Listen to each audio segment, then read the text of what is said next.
Assalamualaikum warahmatullahi wabarakatuh. Yang terhormat Kepala SMK Negeri 1 Karanganyar, Bapak Dr. Andes Y. Sugeng Prihanto MPD. Yang kami hormati Admin BPGTK Jateng, Ibu Giarni SPD MPD. Yang kami hormati Bapak Ibu pendidik SMK Negeri 1 Karanganyar. Yang kami banggakan mahasiswa PLP dari UNS dan PAM PK dari Univen. Puji syukur marilah kita panjatkan kehadiran Allah Subhanahu wa Ta'ala atas segala rahmat nikmat yang kita terima sampai detik ini, sehingga kita dapat berkumpul di ruang pertemuan ini dalam acara diseminasi implementasi 7 jurus BK hebat. Sebelumnya, izinkanlah saya untuk membacakan susunan acara yang akan kita lalui pada hari ini. Acara yang pertama adalah pembukaan. Acara yang kedua adalah menyanyikan lagu Indonesia Raya. Acara yang ketiga adalah doa. Acara yang keempat adalah sambutan. Acara yang kelima adalah sesi foto bersama. Acara yang keenam adalah acara inti, dan acara yang terakhir adalah penutup. Marilah kita buka acara pada hari ini dengan melafalkan lafal basmalah bersama-sama. Bismillahirrahmanirrahim. Acara yang selanjutnya adalah menyanyikan lagu Indonesia Raya. Hadirin dimohon untuk berdiri.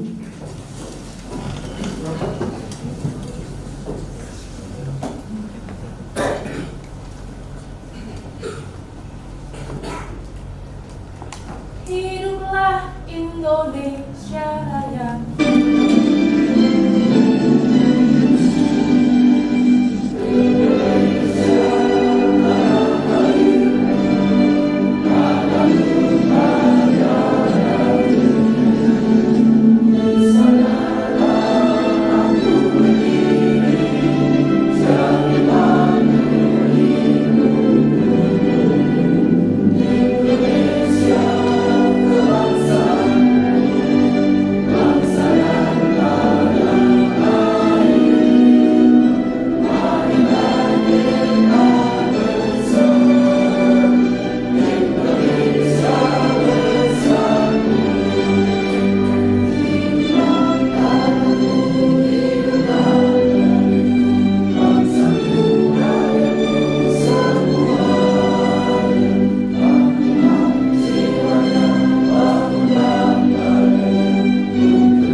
Hadirin dipersilakan duduk kembali.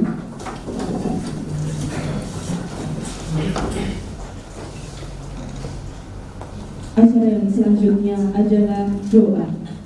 Marilah Bapak Ibu sekalian kita menundukkan kepala sejenak untuk memohon keberkahan dan kelancaran acara pada hari ini. Berdoa dipersilakan.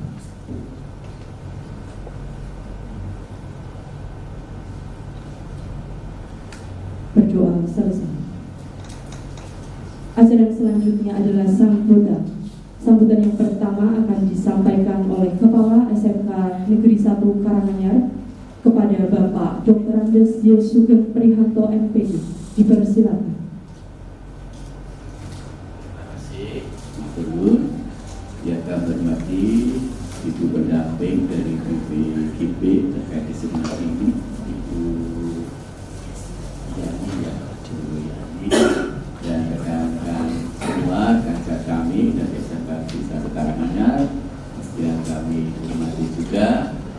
dan juga para mahasiswa yang melaksanakan asistensi mengajar baik dari UNS ya maupun dari Unified ya, yang kami cintai dan kami banggakan. Assalamualaikum warahmatullahi wabarakatuh. Salam sejahtera bagi kita bersama. Om Swastiastu, Namo Buddhaya, salam kebajikan. Aku di kota tangan. Bapak Ibu, jangan lupa kita selalu mengucapkan syukur kepada Tuhan karena anugerahnya sehingga kita pada siang hari ini bisa berkumpul di tempat ini dalam lindungannya. Ini tidak terlepas dari campur tangan Tuhan. Kemudian yang kedua, kami ucapkan selamat datang kepada Ibu. Tadi Ibu itu masuk di ruang kepala sekolah, aku kok sudah pernah melihat ya Bu ya. Ya ternyata dulu saya memang melaksanakan KKS-nya di LB2AS tempat Ibu yang sekarang jadi BPTK itu ya. BPTK sekarang BPTK. Saya sekali melihat tidak pernah, ternyata sudah pernah juga. Bapak Ibu yang kami hormati, pada saat ini nanti Bapak Ibu akan mendapatkan designasi dari Bu Prakti terkait implementasi 7 jurus BK. Yang saya Bapak Ibu mungkin suara saya agak apa ya, karena gigi saya mau patah nih. Jadi kalau saya di SMK Nissan Kaligawe kehilangan 7 gigi Bapak Ibu, karena saya bedah mulut 7 gigi, ya akhirnya pasang gigi ora kepenak, akhirnya tidak saya pakai. Di sini saya kehilangan mungkin 1 sudah, ini meh 2 berarti. Mungkin ada kehilangan 3 gigi. Yaitu sebagai pertanda kita tidak boleh lupa bahwa kita itu ternyata manusia lemah, segala sesuatunya terserah kepada Yang Maha Kuasa gitu. Ini gigi saya sudah yang 2 itu sebenarnya harus dihilangkan dulu itu waktu kita pasang gigi, tapi saya eman-eman gitu, akhirnya dijiret-jiret gitu ya. Tapi akhirnya jiretnya lepas juga kan gitu. Ini ada apa-apa, itu sebagai pertanda bahwa kita sudah berusia kan gitu gitu. Dan Bapak Ibu yang kami hormati, kalau kita lihat kenapa ya implementasi ini kok namanya 7 jurus BK hebat. Latar belakangnya apa Bu Prakti kira-kira? Kok 7 jurus BK hebat? Kok 7 tidak 10? Kalau sempurna kan 10. Apa Bu Prakti? Keluar dari rumusnya. Keluar pemerintah masuk rumus. Karena kalau kita melihat, saya sering membaca serial silat pada waktu itu. Kalau jurus Tikeidan ya, Tikeidan kalau Cina, kalau di Jawa itu ada Serajiwa itu 10 ya. Tapi ini kenapa 7? Tapi mungkin kalau saya bisa artikan bebas 7 itu kalau Jawanya apa Bapak Ibu? Pitulungan. Harapan kita bersama dengan pitulungan ini, kompetensi ini, harapannya nanti anak-anak kita menjadi anak-anak yang hebat pada tahun 2045. Tepuk tangan bagi kita. Nah itu perlunya panjenengan untuk menerapkan 7 jurus ini, panjenengan sebagai guru BP, kemudian juga guru wali, untuk memberikan pendampingan baik karakter, kemudian akademik maupun kompetensi. Kan guru wali nanti kan banyak. Dari awal anak-anak ini masuk di sini sampai nanti keluar dari SMK Negeri 1 Karanganyar. Silakan kami diterapkan dengan sebaik-baiknya sehingga kita benar-benar mendukung kebijakan-kebijakan pemerintah, dan harapannya nanti benar-benar tahun 45 benar-benar negara kita menjadi negara yang maju. Semoga perjalanan 1 hari ini diseminasi implementasi 7 jurus BK hebat bisa berjalan dengan baik dan nanti bisa bermanfaat bagi anak-anak didik kita, masa depan anak-anak didik kita. Itu saja yang bisa saya sampaikan. Banyak kekurangan saya mohon maaf yang sebesar-besarnya. Akhir kata, wassalamualaikum warahmatullahi wabarakatuh.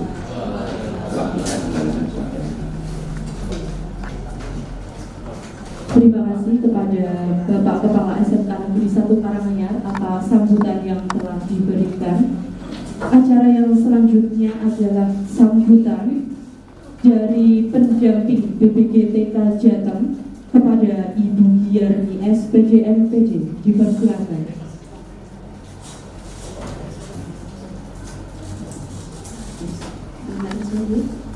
Baik, Bapak Ibu, mohon izin yang kami hormati Bapak Y. Sugeng Prihanto MPD, kemudian ada calon fasilitator daerah untuk BK Ibu Suprapti SPD MSI, Bapak Ibu guru di SMKN 1 Karanganyar. Assalamualaikum warahmatullahi wabarakatuh. Selamat pagi, salam sejahtera untuk kita semua. Bapak Kepala dan Bapak Ibu, mohon izin saya memperkenalkan diri terlebih dahulu. Tadi disebutkan saya pendamping, lebih tepatnya saya pegawai saja Ibu. Jadi saya Giarni, pegawai di BPGTK Provinsi Jawa Tengah dari tim kerja peningkatan kompetensi, di mana tim kerja kami adalah yang mengelola dan melaksanakan semua peningkatan kompetensi baik pengawas sekolah, kepala sekolah, guru, dan ditambah dengan tenaga kependidikan. Terkait kegiatan ini, seharusnya yang mendampingi adalah beliau fasilitator nasional, akan tetapi karena keterbatasan dari fasilitator nasional kami, maka di SMK Negeri 1 Karanganyar yang hadir adalah saya. Dan fasilitator nasional untuk Karanganyar ada 3 orang yang hadir, yaitu Ibu Tri Mulyani, Ibu Ika, dan Ibu Rohina. Saat ini beliau bertugas di sekolah Karanganyar bagian utara karena dekat dengan stasiun dan bandara.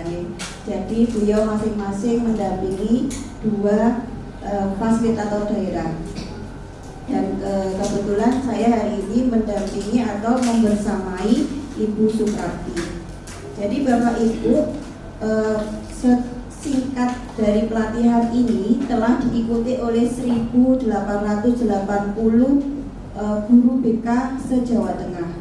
Jadi untuk Karanganyar ada 26 guru BK jenjang SMP yang telah mengikuti. Kemudian untuk jenjang SMK dan SMK Provinsi Jawa Tengah ada 903 orang. Salah satunya adalah beliau Ibu Suprapti. Alhamdulillah SMK 1 Karanganyar ada yang mewakili. Tepuk tangan karena ini adalah piloting seluruh Jawa Tengah dan tidak semua satuan pendidikan bisa kami beri kesempatan untuk mengikuti pelatihan ini. Mudah-mudahan tahun depan bisa lebih banyak lagi guru BK yang mengikuti. Kemudian Bapak Ibu dan Bapak Kepala Sekolah, calon fasilitator daerah ini telah kami latih selama 59 JP. Jadi beliau ini telah mengikuti 59 JP. Jadi 50 sinkronus termasuk 20 JP OJL-nya setara dengan seminggu, ditambah 9 asinkronus melalui pembelajaran mandiri LMS. Jadi secara substansi Ibu Suprapti ini insya Allah telah menguasai materi inti dari 7 jurus BK Hebat yang secara filosofi telah disampaikan Bapak Kepala ini. Dan mudah-mudahan dari calon fasilitator daerah ini Ibu Suprapti bisa lulus sehingga bisa bermanfaat untuk pemerintah daerah di Kabupaten Karanganyar. Jadi nanti setelah beliau mendapatkan sertifikat dari pusat, mohon dioptimalkan kompetensi beliau sehingga ketika ada acara GMP, Mobile itu beliau bisa diikutkan seperti itu, Bapak Ibu. Mungkin seperti itu Bapak Kepala dan Bapak Ibu. Dan mudah-mudahan selama 2 JP ke depan sampai pukul 11 bisa berjalan dengan baik Ibu. Dan mungkin jika ada salah dari saya mohon maaf. Saya serahkan ke pembawa acara. Billahi taufiq wal hidayah. Wassalamualaikum warahmatullahi wabarakatuh. Terima kasih kepada Ibu Diarni SPD atas motivasi dan juga semangat yang diberikan. Acara yang selanjutnya adalah sesi foto bersama. Bapak Ibu yang berbahagia, kita mengabadikan momen kita hari ini dulu ya. Kita merapat ke depan bersama Bapak Kepala dan juga Ibu Diarni. Baik Bapak Ibu yang berbahagia, acara yang selanjutnya adalah acara inti, yaitu implementasi 7 jurus BK hebat yang akan disampaikan oleh pendekar kita ya Bapak Ibu. Pendekar yang sudah memahami 7 jurus BK hebat itu seperti apa yang insya Allah akan ditularkan kepada kita, sehingga harapannya kita dapat mengembangkan potensi peserta didik secara maksimal. Waktu sepenuhnya saya serahkan kepada Ibu Suprapti SPD MPD. Bismillahirrahmanirrahim. Assalamualaikum warahmatullahi wabarakatuh. Bapak Ibu yang saya hormati, Ibu Diarni dari BPK yang saya hormati juga, terima kasih atas kunjungannya ke SMK Negeri 1 Karanganyar. Semoga mendapatkan aduh di sini ya Bu, karena di luar panas, jadi kita berharap tamunya yang kesini itu agak dingin gitu. Saya berpikir begini, guru BK kenapa ngajak guru mapel, atau mungkin saya tulis di situ tuh guru wali ya Bapak Ibu, biar Bapak Ibu tidak protes guru mapel kalau guru BK ini ngopo gitu ya. Bisa ditayangkan Pak? Ya, latar belakangnya ini Bapak Ibu, kenapa saya harus memberikan informasi tentang latar belakang. Jadi sekarang ini, di zaman sekarang ini, dinamika teknologi kan, perubahan sosial yang begitu cepat, kita menyaksikan adanya peningkatan kebutuhan dan kesejahteraan mental bagi murid. Jadi generasi muda kita itu menghadapi tekanan yang tidak ringan gitu Pak Ibu, tidak seperti kita dulu. Sehingga guru memiliki tanggung jawab moral untuk memastikan mereka tumbuh tidak hanya cerdas secara akademik. Banyak anak-anak yang cerdas akademiknya, tetapi anak-anak yang mentalnya tidak sehat itu banyak juga. Jadi secara akademik itu cerdas, tetapi juga harus sehat mental dan emosional, serta berkarakter kuat. Ini kata Pak Menteri Bapak Ibu ya, jadi bukan kata-kata saya. Oke, lanjut Mbak. Dasar hukumnya, kenapa saya menyampaikan ini kepada Bapak Ibu guru mapel dan guru wali? Dasar hukumnya Peraturan Menteri Pendidikan Dasar dan Menengah Nomor 11 Tahun 2025 tentang pembunuhan beban kerja guru. Sudah hafal ya, kita harus berapa jam di sekolah? 37,5 jam. Ngajar kita di kelas berapa jam? Mungkin 24 ya, jadi masih ada sisa-sisa jam yang harusnya 37. Nah, itu nanti buat apa yang masih ada. Peraturan ini menegaskan bahwa semua guru wajib menjadi pembimbing yang selanjutnya disebut guru wali gitu. Jadi dasar hukumnya itu. Mungkin kita semua sudah mendapatkan berapa siswa kita, satu guru berapa Pak? 18. Oke, lanjut Pak. Tugas guru wali itu apa? Kemarin itu saya tanya Pak ATM yang banyak duitnya, teman mau ngambil duit ke sini karena ada di sini.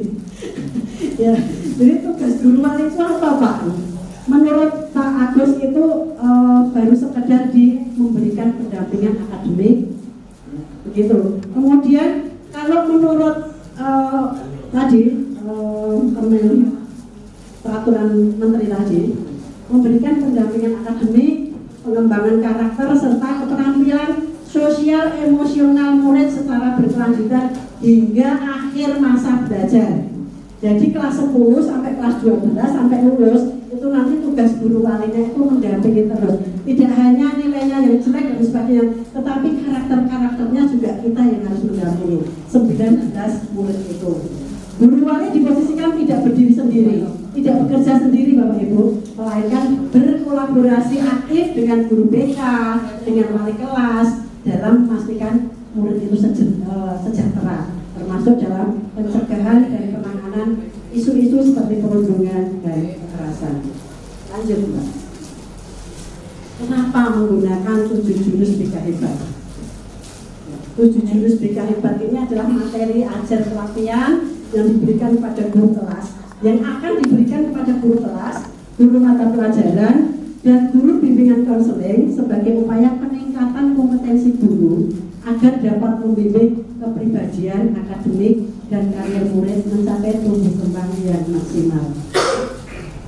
Lanjut. Nah, mengapa peran ini? Mengapa peran bimbingan atau BK di sekolah menjadi semakin krusial? Bahkan menjadi salah satu program prioritas kementerian. Guru BK bukan polisi sekolah. Jadi kalau guru BK di sekolah oyak-oyak itu belum pas ya. Atau alat pelengkap administrasi saja, melainkan arsitek jiwa yang mendampingi. Abotmen ya. Jadi arsitek jiwa yang mendampingi, menginspirasi dan memberdayakan setiap murid. Masya Allah, seberat itu. Jadi arsitek itu kan tidak mudah ya. Jadi arsitek tidak mudah, apalagi arsitek jiwa. Arsitek bangunannya ambruk ya, paling ya ambruk, tapi arsitek jiwa ambruk ya berbahaya gitu. Oke, lanjut. Nah, sayangnya guru BK yang selama ini menjadi garda terdepan dalam membangun fondasi mental bagi penerus atau generasi muda, jumlahnya itu tidak sepadan dengan jumlah murid yang harus dilayani. Saat ini satu guru BK itu 8 kelas. Contohnya misalnya saya ini 8 kelas. 36 kali 8 berapa? Banyak ya. Nah, ini generasi tahun 65 sampai 80 itu generasi saya. Ada yang generasi sekian itu selain saya? Ya, percaya bahwa hidup adalah soal kerja keras dan bertahan.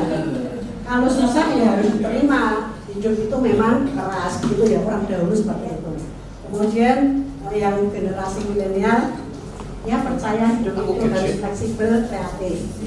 Kemudian mungkin saya sudah kerja keras, saya harus lebih sukses tanpa susah payah. Itu pernyataan orang tua.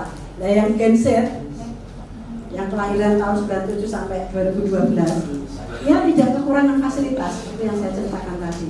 Kita berusaha sebagai orang tua mencari uang untuk anak-anaknya gitu ya. Tetapi menghadapi tekanan mental yang lebih besar, banyak rasa cemas, gampang stres, kemudian bilangnya aku nggak bisa, aku lemah dan sebagainya.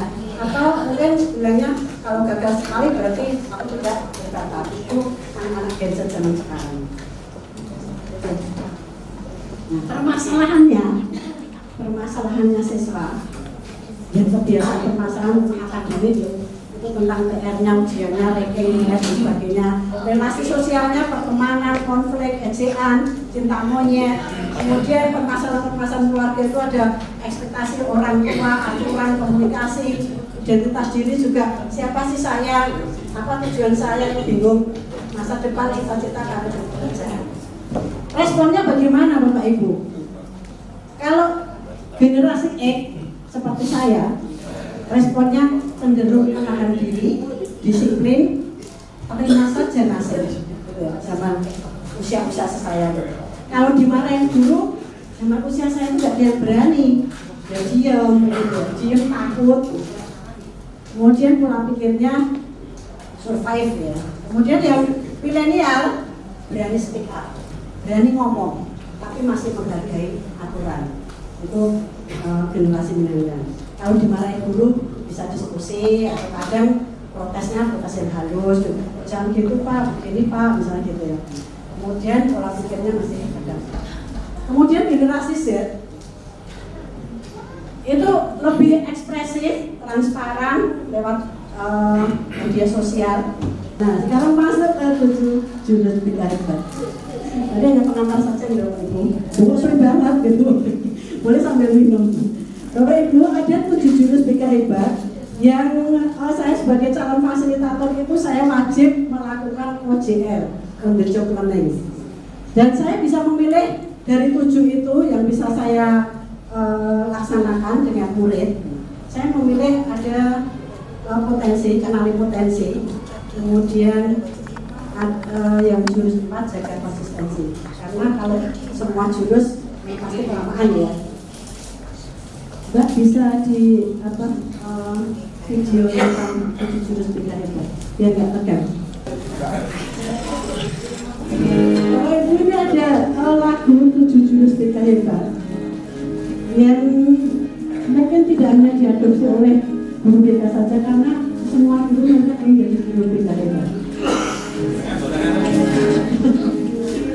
Saya juga coba. Keras dikit Mbak.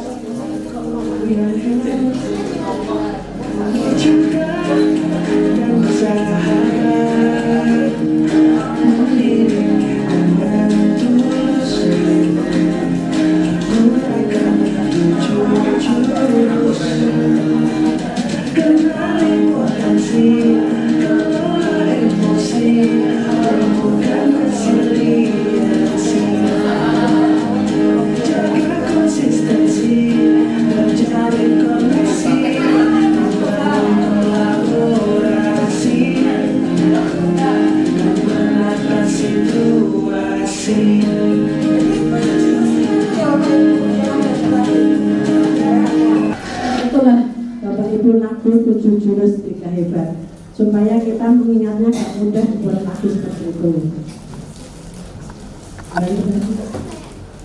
Ya. Bapak Ibu, yang pertama saya akan menyampaikan hasil on the job learning saya pada siswa-siswi kita tentang menggali potensi. Bisa dilanjut Mbak? Ya, oke. Lanjut. Nah, ini bisa di scan, tapi Bapak Ibu bisa scan juga, tapi nanti tidak kelamaan ya sekarang. Itu siswa-siswi kita itu saya suruh scan ini untuk mengerjakan tes potensi. Dia itu berpotensi di apa, nanti mengisi seperti itu, kemudian nanti hasilnya akan muncul. Ya, hasilnya akan seperti ini Bapak Ibu. Salah satunya anak itu bisa mengetahui gaya belajarnya. Misalnya K dan V itu kinestetik dan visual. Kemudian KAV, tiga-tiganya kinestetik, kemudian auditori dan visual. Jadi anak-anak itu akan mengerti, oh ternyata saya itu punya potensi seperti itu. Lanjut ya. Nah, ini kemudian ada hasil-hasil yang lain, itu bisa dilihat saya itu punya potensi selain itu potensi apa gitu ya. Ada itu yang 85% itu dia itu sebetulnya anak yang interpersonal atau intrapersonal gitu ya. Kemudian setelah tahu, anak-anak itu tahu potensinya, anak-anak itu bisa memahami potensinya. Oh ternyata aku punya potensi seperti ini. Jadi saya bilang ke anak-anak, kekuranganmu itu nggak usah diutak otak gitu ya. Kekuranganmu misalnya aku nggak bisa matematika, aku sudah bahasa Inggris misalnya. Ya udah, kok dikejar seperti apapun, rasanya nggak kelaku gitu ya. Yang penting kamu sekolah itu pelajaran gitu. Nah potensimu itu loh yang kamu kembangkan gitu. Misalnya potensinya itu dia orang yang suka jualan misalnya, ya udah kembangkan. Kemarin Kak Buti bilangnya gini, Prap itu ada loh anak-anak yang orang senang akuntansi ini ngebuat akuntansi. Terus masalahnya apa? Ada begitu. Jadi satu teman saya satu kelas ya. Jadi kalau ngobrol itu nggak pernah Kak Buti dan Prap itu nggak pernah gitu. Terus masalahnya apa? Nah, dia mulai ikut sinema gitu katanya. Loh sinema itu kan ekstrakurikuler dan dia itu suka di situ. Memang salah dari itu. Jadi saya ngomongnya itu nggak seperti kalau terjengan ya, karena dengan bukti itu saya ya gojek-gojek gitu. Jadi nggak ada salahnya kalau dia potensinya di sinema dan akuntansi itu memang dia tidak suka. Yang penting anak itu sekolah akuntansi ya ikut, kemudian ulangan saat itu ya wes apa-apa mau diangkat-angkat pun ya juga nggak bisa gitu ya, karena memang susah. Dia nggak suka betul. Jadi ada anak yang sudah lulus sekarang ini, kemarin itu dia di akuntansi juga, ora seneng-seneng tenan, mau keluar tapi kita pertahankan. Dia sukanya itu juga ambil video gitu ya, dan sekarang namanya Zaki. Itu sekarang sudah dia laris banget, gitu. Laris untuk diajak keluar kota atau itu sebagai untuk pengambilan gambar. Jadi besok itu kalau SMK itu bekerja ya, oke apapun boleh. Gitu. Yang penting besok itu kerja. Oke, lanjut lagi. Yang bahasa Inggris Bu Dwi. Dibacakan Mbak, saya nanti tidak kelihatan. Oh iya, itu yang pakai kacamata Nia, Mbak Nia. Udah kelihatan sini aja, dekat. Bacakan Mbak. Everybody has to take the same exam. Please climb that tree. Setiap orang Apa ini artinya? setiap orang melalui ujian yang sama. Disuruh climb that tree. Disuruh manjat pohon. Jadi gimana intinya gimana? Intinya guru yang disuruh manjat pohon yang sama guru. Tapi kan beda potensi itu. Oh, tangan dong buat guru Pak.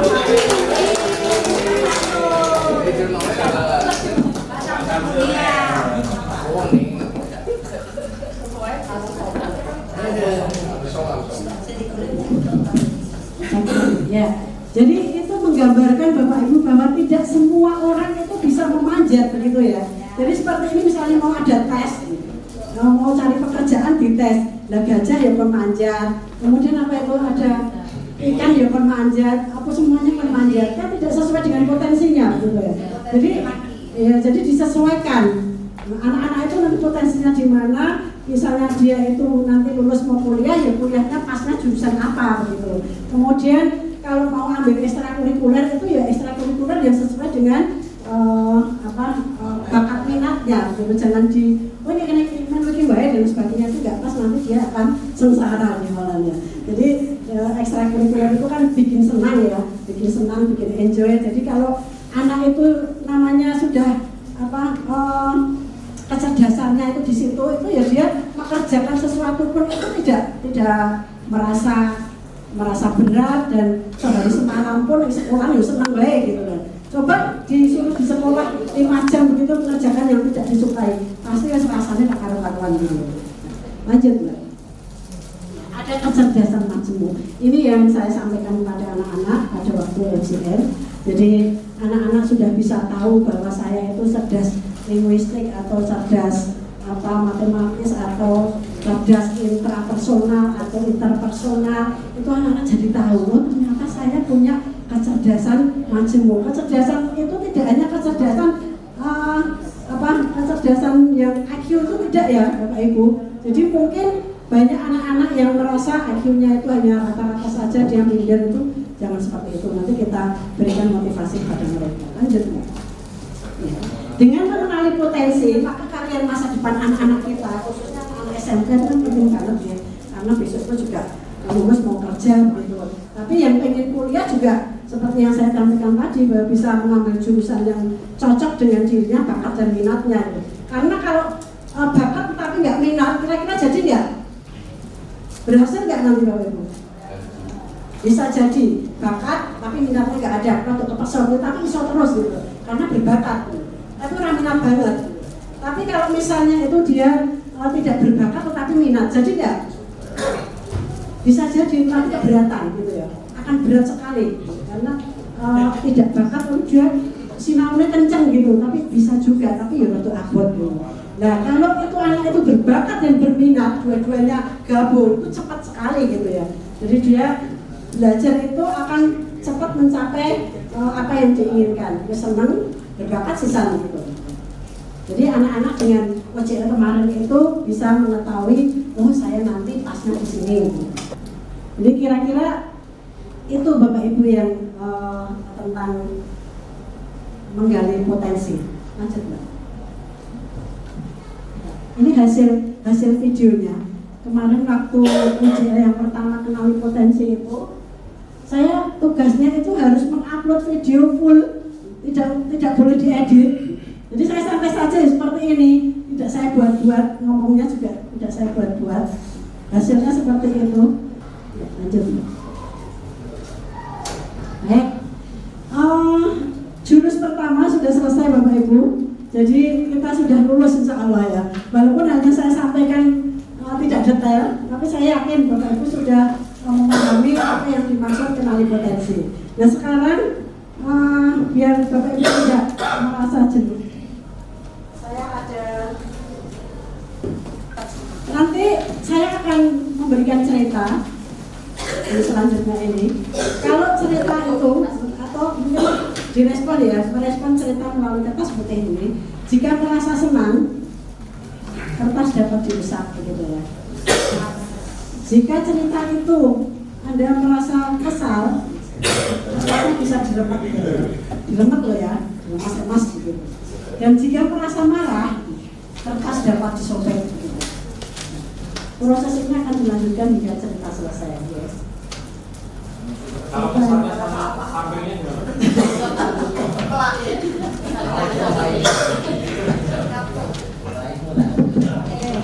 Lanjut Pak. Bisa dibantu untuk membaca Pak.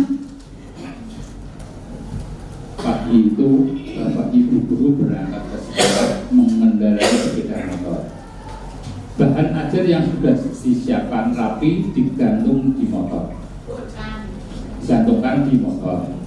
Namun beberapa meter sebelum sampai sekolah, motor mendadak mogok karena kehabisan bensin. Dengan susah payah, Bapak Ibu guru mendorong motor hingga sampai ke sekolah. Bagaimana perasaan Bapak Ibu?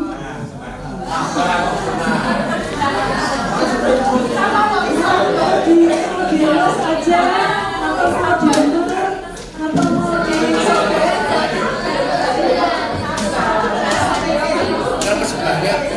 Bapak, kayak buku hari ini ada hari ya.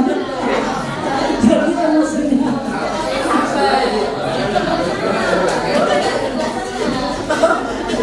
Yang kedua kertasnya bukan sebelahnya ya Pak. Lanjut cerita yang kedua. Bacakan ceritanya. Ya, nggak apa berdiri aja. Setelah Bapak Ibu di kelas, hampir semua murid datang tepat waktu, namun belum sempat suasana stabil, Andi masuk terlambat. Ia hanya menunduk sambil berkata, "Maaf Pak, Bu, saya telat."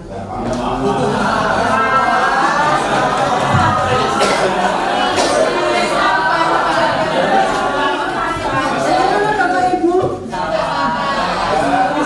nanti apa balik tembus ke sekolahan bensin ya, ya apa yang dirasakan? Masih halus Bapak Ibu? Lanjut Pak. Yang ketiga, pelajaran pun dimulai. Namun saat akan menggunakan bahan ajar yang sudah disiapkan, Bapak Ibu guru tersadar bahwa bahan tersebut tidak ada. Dicari ke sana kemari tapi tetap tidak ditemukan. Dengan terpaksa Bapak Ibu guru melanjutkan mengajar seadanya.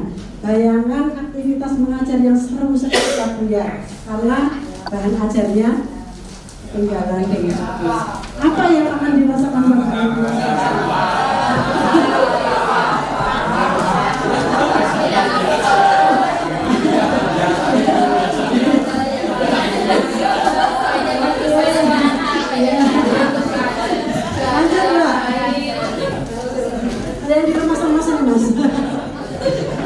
Yang keempat, di tengah pelajaran saat Bapak Ibu mengajar, Andi terlihat tidak memberikan perhatian. Tadi setengah gitu ya.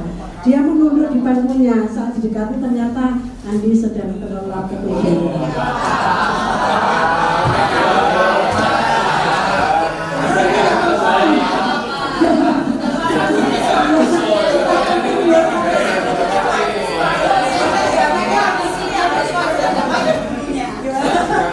Kelihatannya kalau jawabannya itu habis ini yang konseling Bapak Ibu. Oke, lanjut. Tak lama kemudian ada seorang bapak mengetuk pintu kelas. Bapak Ibu membuka pintu dan menghampirinya. Bapak itu berkata, "Maaf, saya pamannya Andi yang tidur tadi ya. Sebetulnya Andi sudah 3 hari di rumah sakit karena menunggu ibunya yang sedang sakit. Meski kurang tidur, tapi Andi maksa selalu ingin sekolah karena tidak mau ketinggalan pelajaran. Sekarang saya izin mau jemput Andi karena ibunya masuk di ICU. Apa yang Anda rasakan Bapak Ibu? Kertasnya bagaimana kertasnya? Lanjut Pak. Paman Andi juga mengeluarkan sebuah bungkusan dari tasnya.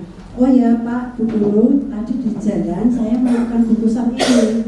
Saya tadi cek isinya buku dan ada nama sekolah ini. Jadi saya bawa. Siapa tahu Bu Guru bisa mengembalikan pada pemiliknya. Oh, Bu Guru melihatnya dan ternyata itu adalah bahan ajarnya yang tadi dicari-cari. Andi dan pamannya pun berpamitan. Bagaimana perasaan Bapak Ibu? Oke, lanjut Pak.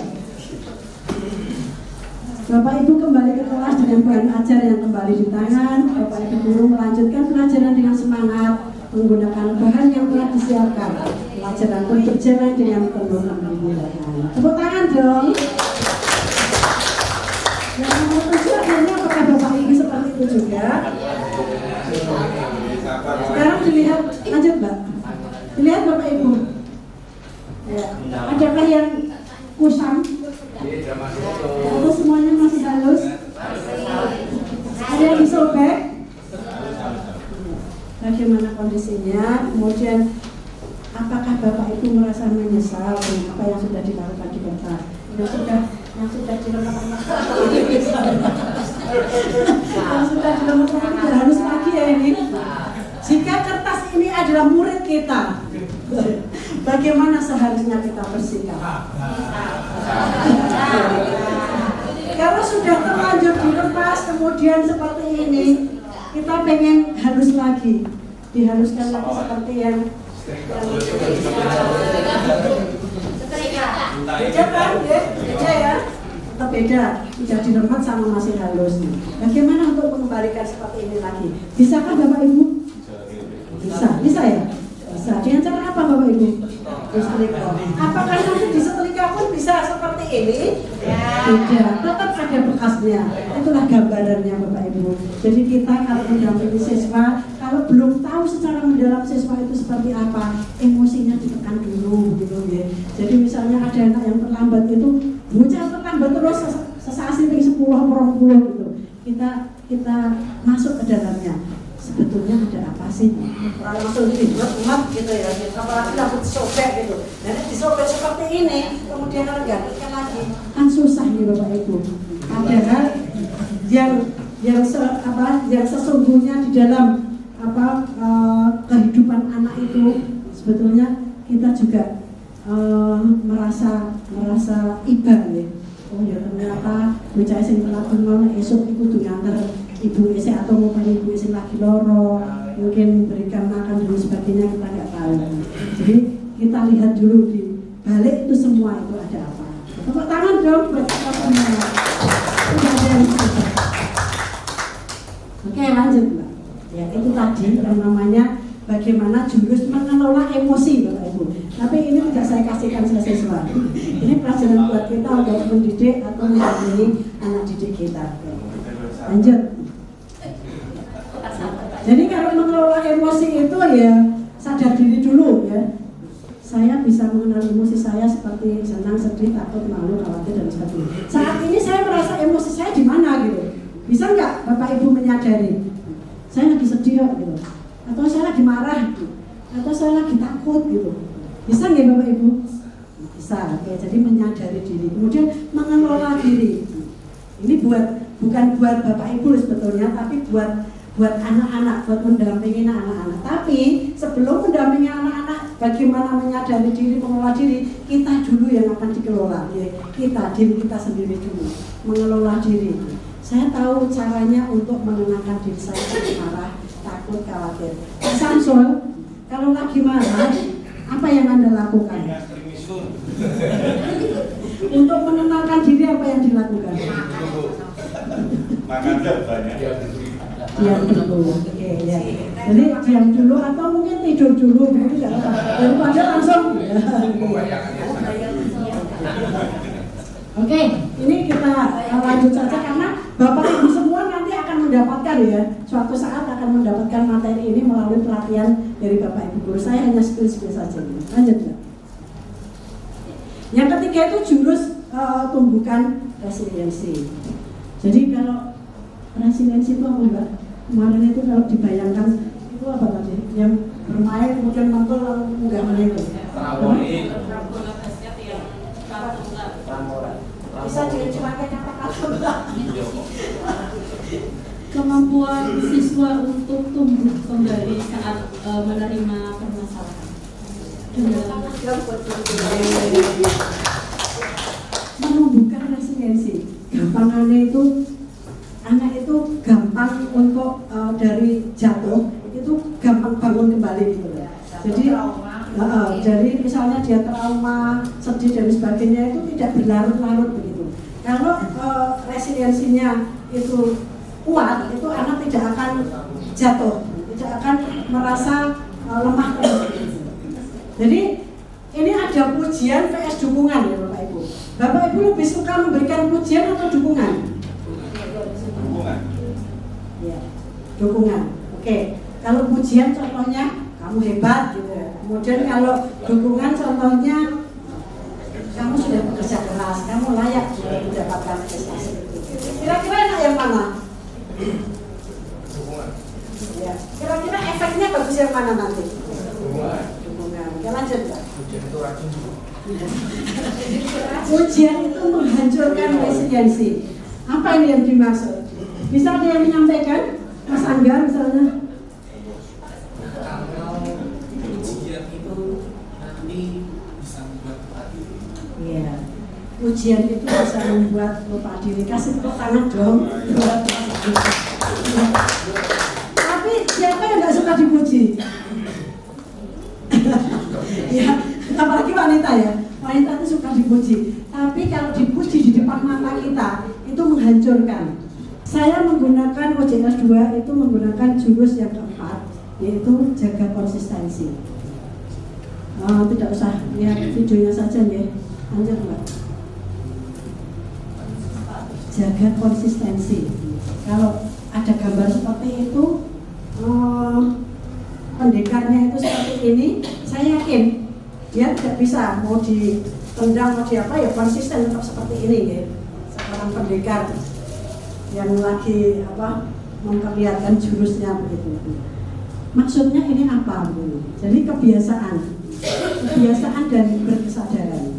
Nah, bagaimana untuk menjadi orang yang konsisten, membuat kebiasaan atau berkesadaran dari diri sendiri bukan suatu paksaan. Itu kalau ada 10 tombol, ada 10 tombol itu. Gak kelihatan? Ada kesenangan, ada kebanggaan, ada keingintahuan, ada minat, ada tujuan, ada kebutuhan, manfaat, tantangan, keyakinan, makna. Lanjut Mbak, coba. Lanjut dulu Mbak. Ya, ini dari kesadaran menuju kebiasaan yang konsisten. Ingin lari 10 km, ya terlalu wow gitu ya keinginannya. Awalnya sih semangat gitu ya. Kemudian 10 kilo ternyata capek dan sebagainya, akhirnya semangatnya turun lagi, akhirnya lama-kelamaan semangatnya hilang. Itu karena dia tidak konsisten. Mungkin pikirannya berbagai macam, nanti kita bahas. Lanjut Mbak. Dan kesadaran kebiasaan yang konsisten. Ini ada yang mau agak konsisten tapi akhirnya ngedrop gitu ya. Akhirnya ngedrop. Lanjut. Nah ini yang konsisten. Sehari tidak usah harus 10 kilo, tapi 1 kilo saja gitu ya. Jadi karena tidak berat, kemudian juga tahu ada 10 tombol tadi mungkin ya. Lanjut. Oke. Jadi dengan kita melakukan suatu kebiasaan itu kalau ada tombol kesenangan. Pertama kesenangan, supaya siswa itu sadar dengan melakukan sesuatu itu ada salah satu dari 10 tombol ajaib ini. Kalau ada 10 ini masuk semua itu luar biasa gitu. Ada satu saja kesenangan itu bisa jalan. Ada satu kebutuhan itu bisa jalan. Ada minat atau passion itu bisa jalan. Ada keingintahuan itu bisa jalan. Jadi ada 10 ini yang harus kita kita munculkan supaya kita itu membiasakan sesuatu yang baik. Kira-kira itu Bapak Ibu, dan hasil dari OJL yang kedua atau jaga konsistensi itu hasilnya. Jadi praktek saya membantu murid untuk menumbuhkan kebiasaan baik. Dengan cara apa? Dengan cara ini. Kemudian praktek membantu murid menghilangkan kebiasaan buruk. Dengan cara apa tadi Mbak? Yang coba naik lagi Mbak. Naik lagi tadi. Oke. Nah ini bagaimana kebiasaan itu terbentuk. Kita harus membuat rencana nih Bapak Ibu. Jadi harus ada petunjuk yang jelas. Petunjuknya seperti saya tadi, mau membiasakan atau bagaimana membiasakan yang baik seperti tadi. Saya bangun tidur, kemudian ini, kemudian saya harus jalan setengah jam tadi dengan cara ditulis aku bagi ini. Ada petunjuknya khusus, ada petunjuk aku bagi ke sini. Kira-kira itu Bapak Ibu yang bisa saya sampaikan di 2 OJL ini, yang saya sampaikan ke murid kita, kemudian saya sampaikan saya sharing ke Bapak Ibu semua. Katanya praktek baik, kalau itu baik bisa dipraktekkan kepada anak-anak. Yang khusus 2 itu ada beberapa jurus lagi sampai jam 11 nih. Ini saya spill aja langsung Mbak. Ya, itu ada jalin koneksi yang tadi disampaikan luarnya, ada segitiga restitusi, menstabilkan identitas, validasi, dan kemudian apa yang dimaksud dengan segitiga restitusi? Kamu Mbak Warni coba disampaikan Mbak.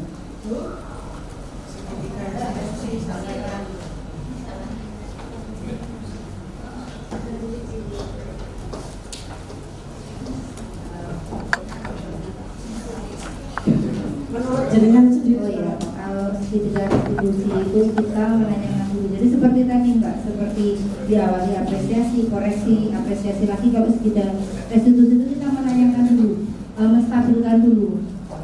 Ada apa misalnya? Tadi terlambat kenapa? Misalnya kan distabilkan dulu, jadi dia diterangkan. Habis itu langsung di validasi. Oh besok kalau misalnya jalannya macet, besok harus berangkat lebih pagi lagi. Seperti itu. Terus habis itu terus menanyakan keyakinan. Kalau kamu terlambat, apa kamu nggak capek buru-buru? Nah, seperti jadi dikembalikan ke anak. Jadi anak diajak beraudiensi. Jadi digali dulu apa tadi yang kamu laksanakan, terus kekurangannya di mana, dia biar menemukan ide atau gagasannya itu sendiri. Gitu Mbak. Jadi itu salah satu menjalin koneksi. Yes. Jadi kita menjalin koneksi dengan siswa itu dengan cara yang menyenangkan begitu. Kalau kita langsung marah-marah itu pasti dia tidak akan terbuka dengan kita.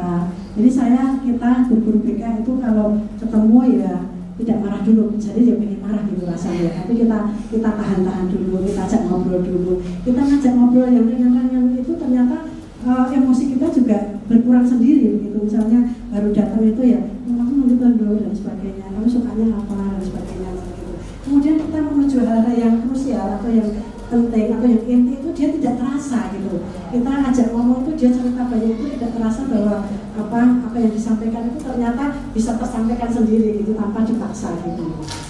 Jadi menjalin koneksi dengan siswa itu. Oke lanjut. Bangun kolaborasi, lain Bapak Ibu guru. Jadi kita itu sebagai guru antara guru BK, guru maba dan sebagainya itu kita harus membangun kolaborasi. Kalau ini untuk guru dan sekolah ya, untuk siswa tadi yang jurus 1 sampai dengan 5.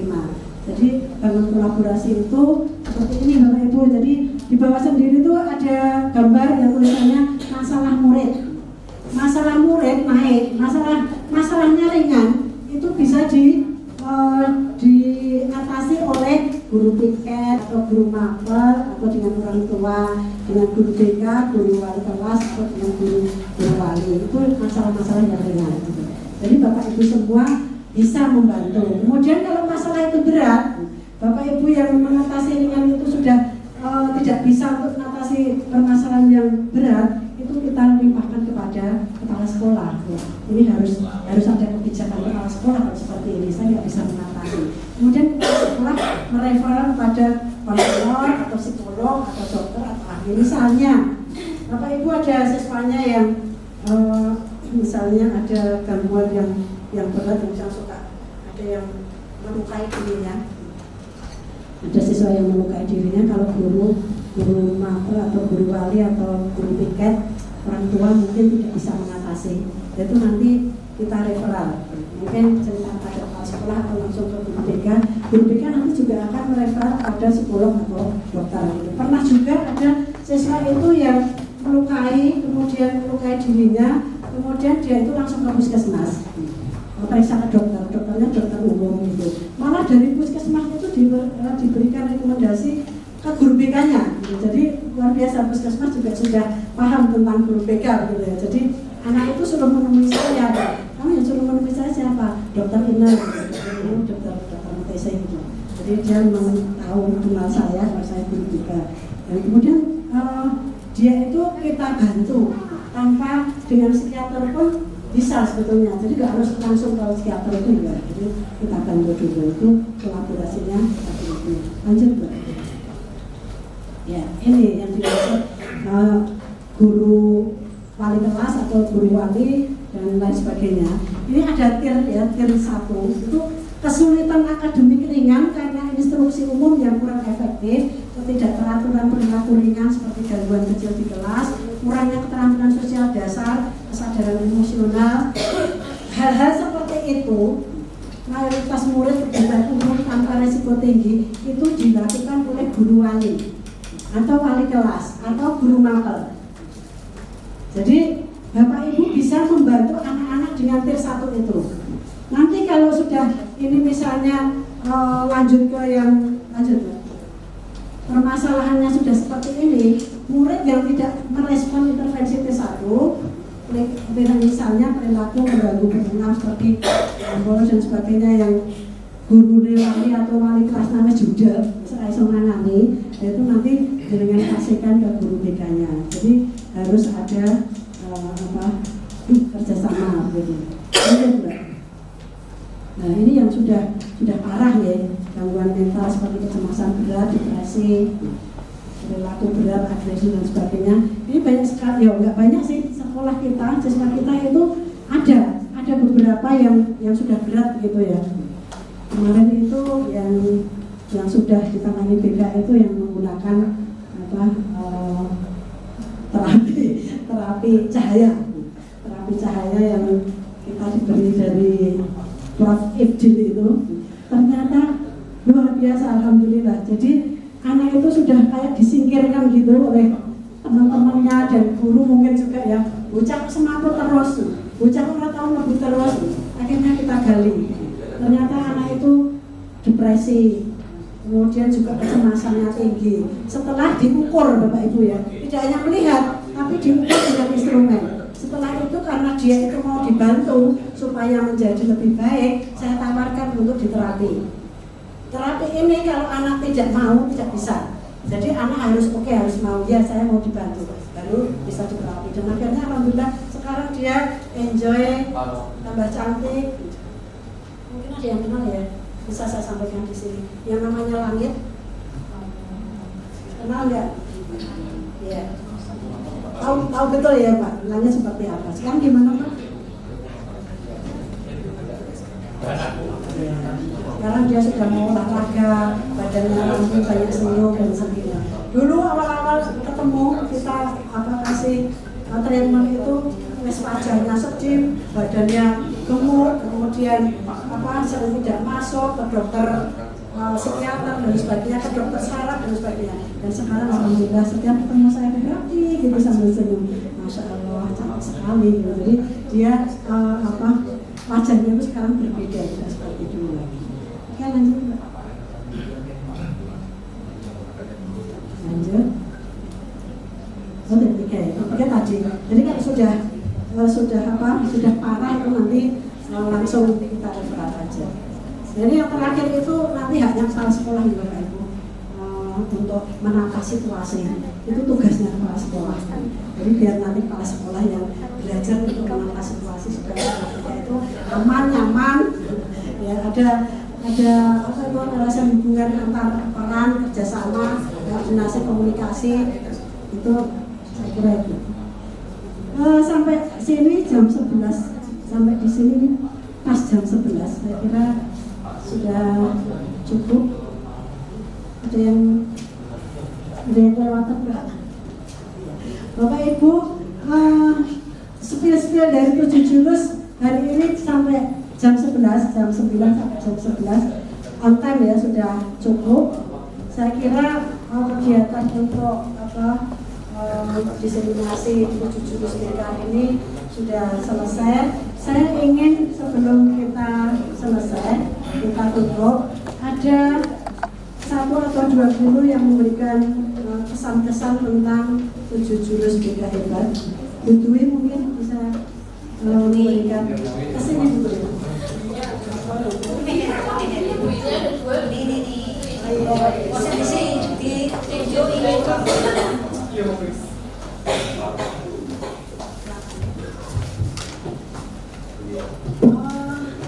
Dari jam 9 sampai jam 11 kita melaksanakan praktek seni baik ya tentang OJL, 7 jurus BK hebat, apa yang dirasakan di bumi atau apa yang mau diberikan masukan kepada kami guru BK, terutama kepada saya sebagai narasumber di sini. Terima kasih buat kesempatannya. Dari awal sampai jam 11 materinya padat sekali. Padat sekali sebetulnya ada bagian yang saya harus sampaikan dan dia di dalam waktu yang sesingkat itu, alhamdulillah saya dapat pencerahan bahwa anak-anak itu, misalnya kita punya 36 siswa, kita punya 36 anak dengan kompleksitas masalah yang berbeda-beda. Ada yang mungkin di sekolah tidur gitu ya, kadang ada yang suka terlambat, kemudian ada yang memisahkan diri dari temannya, kemudian macam-macam. Kalau kita kan banyak sekali. Ternyata di balik itu ada sesuatu yang mereka tidak bisa sampaikan dan harus kita gali. Kita harus gali kenapa seperti itu, kita bantu memecahkan masalah mereka supaya nanti juga berdampak ke KBM kita yang tadinya teman-temannya kurang nyaman dan kita juga emosinya kurang terkondisi, jadi lebih baik. Jadi siswanya tenang, gurunya nyaman, tidak ada masalah. Tapi mungkin ini perlu waktu, tidak bisa dipastikan akan selesai dalam 1 minggu, 2 minggu, 3 minggu, butuh proses dan itu butuh kerjasama dari kepala sekolah, guru mata pelajaran, BPBK seperti itu. Jadi tidak hanya ke guru BP saja ya Bu ya, ternyata guru mapel kita juga, karena yang tahu di kelas itu guru mapel juga seperti itu. Saya kira itu berarti. Kasih aplaus dong buat jadi dengan adanya 7 jurus BK hebat yang itu juga tidak harus semuanya dilakukan oleh guru BK, karena guru wali juga boleh melakukannya. Satu lagi Bu Arni mungkin.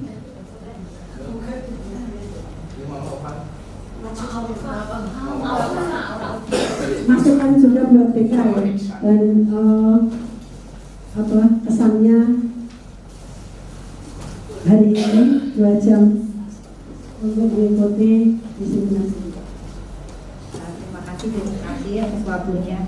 Kalau kesan saya menyenangkan dan materinya ini memang real dengan yang kita hadapi dengan anak-anak saat ini. Jadi menurut saya 7 jurus itu tadi betul Mbak, termasuk yang resiliensi tadi itu memang kita harus menumbuhkan seperti itu. Anak-anak itu, kalau saya cenderung yang itu, karena memang anak-anak sekarang itu capek sedikit sudah terus panas sedikit sudah gitu. Nah, bagaimana caranya seperti gambar hamburger tadi ya Mbak ya, yang pertama tadi adalah diberikan apresiasi dulu, terus dikoreksi kalau ada kesalahan, terus habis itu diapresiasi lagi. Jadi kita itu juga harus memberikan dukungan, tapi jangan sampai kita memberi dukungan itu yang berlebihan. Nah, ini kadang menjadi racun juga untuk anak. Kalau kita memberi pujian terlalu berlebihan, anak juga dimudahkan atau terlalu diapresiasi. Anak ini nanti akan jadi, jujur pola pikirnya agak pincang. Maksudnya pincang itu gini, lah sama yang ini enak, yang ini enggak. Padahal kita di sini adalah untuk mendukung itu, anak itu adalah memberi dukungan penuh dan memperlakukan anak itu semua sama. Begitu Mbak. Terima kasih. Kasih aplaus dong.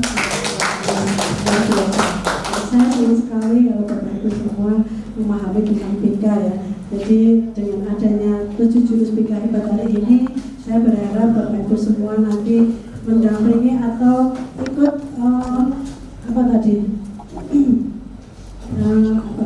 arsitek ya, mengukir anak supaya karakternya bagus. Tapi tidak mudah Bapak Ibu, seperti yang disampaikan Bu Dwi, bahwa untuk merubah perilaku seseorang itu tidak gampang, butuh proses, dan prosesnya itu bisa bertahun-tahun Bapak Ibu. Mungkin kita mengharapkan siswa itu berubah dalam 1 minggu itu tidak bisa. Mungkin tahun depan, mungkin setelah lulus itu baru dia sadar, itu bisa juga gitu ya. Jadi kalau guru BK itu memberikan bantuan tidak langsung bisa, tidak langsung berubah, itu ya manusiawi, karena memang untuk merubah suatu perilaku seseorang itu tidak semudah membalikkan telapak tangan, dan mungkin juga tidak semudah misalnya ada anak yang nilainya 5 begitu ya di mata pelajaran, kemudian diulangi lagi ulangan yang kedua, mungkin anak bisa belajar lagi membaca dan sebagainya, nilainya bisa 6 bisa 7, itu mungkin dalam 1 minggu bisa, tapi merubah perilaku tidak bisa secepat itu. Terima kasih Bapak Ibu semua sudah memberikan dukungan kepada BK, dan atas kerjasamanya hari ini saya mengucapkan banyak terima kasih, semoga bermanfaat untuk kita semua. Dan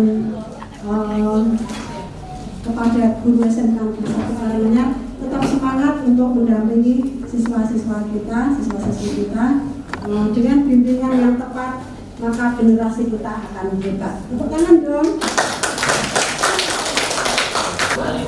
Benar-benar. Oke, terima kasih Bapak Ibu. Kita sudah sampai di penghujung acara nih, atau dilanjut sampai jam 4 sore Bapak Ibu? Oke, terima kasih Bapak Ibu atas kehadirannya. Marilah kita tutup acara kita pada hari ini dengan melafalkan lafal hamdalah bersama-sama. Alhamdulillahirabbil alamin. Semoga acara ini dapat memberikan manfaat dan juga semangat baru untuk kita semua dalam memberikan layanan bimbingan di kelas kita masing-masing. Mohon maaf, saya sebagai MC banyak sekali kesalahan tutur kata dan juga sikap. Saya memohon maaf yang sebesar-besarnya. Semangat selalu, bahagia selalu. Wassalamualaikum warahmatullahi wabarakatuh.